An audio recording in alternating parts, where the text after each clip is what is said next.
Hello, you're welcome to yet another wonderful episode of Extravaganza. I have a very fantastic guest in the house.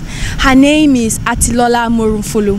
She's a writer, an author, a spoken word artist, an entrepreneur, and most of all, she's an editor. I forgot to say one word. She is a natural hair product producer. Can you imagine? So many talents. I wonder what talent you have at home.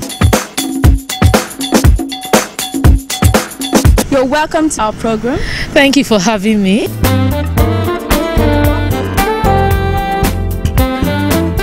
Well, last year after I published my book, I was looking for ways to promote it, for people to know more about it. So I decided that, okay, since some parts of the book was poetry, I would just go and read parts of the poetry in poetry events.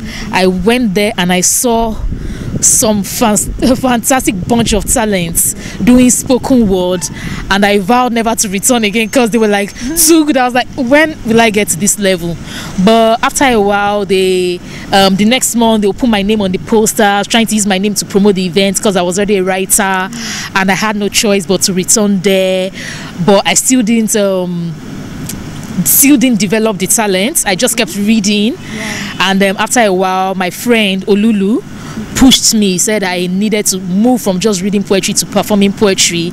And by the time I started performing, first month, second month, I just went from nothing to like very high up there. So because it was just like a natural talent for me, because I'm a performer by nature.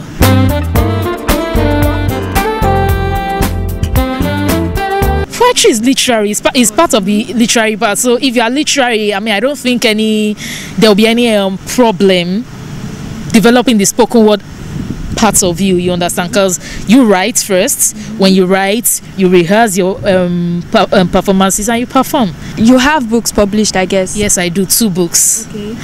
The first one, which is one that actually brought me out, is Antonyms of a Mirage.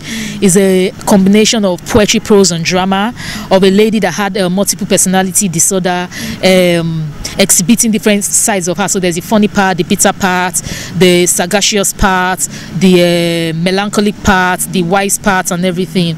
So that's what Antonyms of a Mirage is all about. So it's a collection of different stories.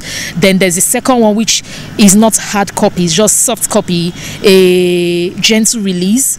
That is a comedy book for laughs sake, just pure comedy, pure laughter. And that one is just soft copy on Amazon, Okada Books, Create Space, and just soft like that.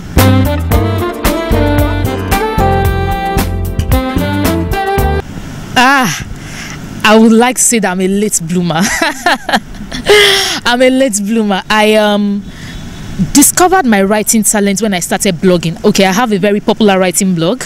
People that know me, know about me, know the is Atilola writes www.hattylolla.com, www.atilola.com. So when I started writing that blog and the blog started becoming more popular, and you know, the more you write, the better you get at writing. So that's when I actually knew that yes, I could write, from feedback, from everything. That's when I knew that yes, I could write. So I'm a late bloomer. I'm not the kind of person that will tell you that I started writing at the age of 3 and all that. Even though yes, in secondary school you write about crushes, whatever way it comes, but I didn't really develop it until I started blogging.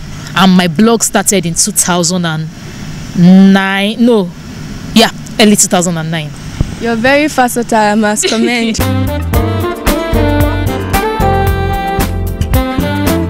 Education, I studied engineering, computer and electrical engineering. I actually used my degree to work for a while as an IT advisory consultant at one of the big 4 consulting companies in the world, and till I left there just last year. So I did engineering. I enjoyed my course, and if I had an opportunity, I think I'll still do engineering again, because it has given me the opportunity, the privilege to be very analytical in my thinking. The family, I come from a family of 4 children, mother and father. The second child, first girl. So I have like children that I took care of and everything. Yeah, so, and I grew up in Nigeria, Lagos, Bagada here to be precise.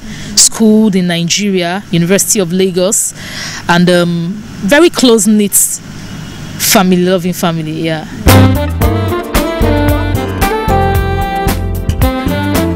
I'm the spoken word teacher of my teens church department in House on the Rock.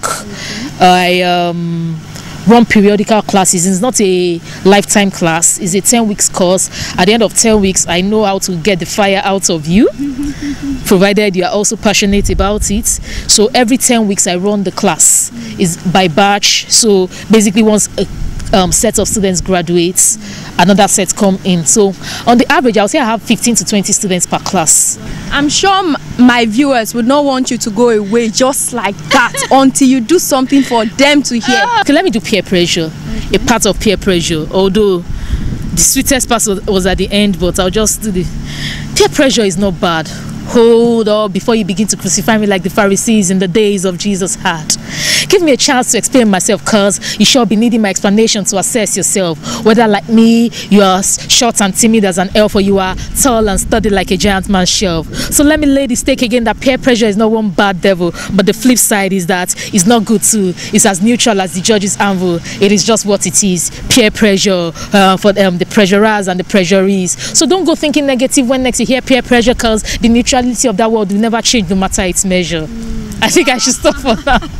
This is awesome. This is very, very awesome. But what are your advice for people that look onto you, that want to be like you, and also want to go into the field that you're practicing right now? I will say, if you discover any talent you have, if you see something that God has given you, yeah, I know you might be busy, you might be doing other things, but take time every day to harness it, because I think it's going to be a crime for God to put something in you and not develop it. So try to harness, whether it's writing, whether it's talking, dancing, try to work that gift, exercise it. It's just like a muscle. The more you exercise it, the stronger it gets.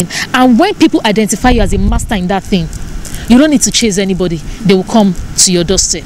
And you have heard the multitasking Atilola.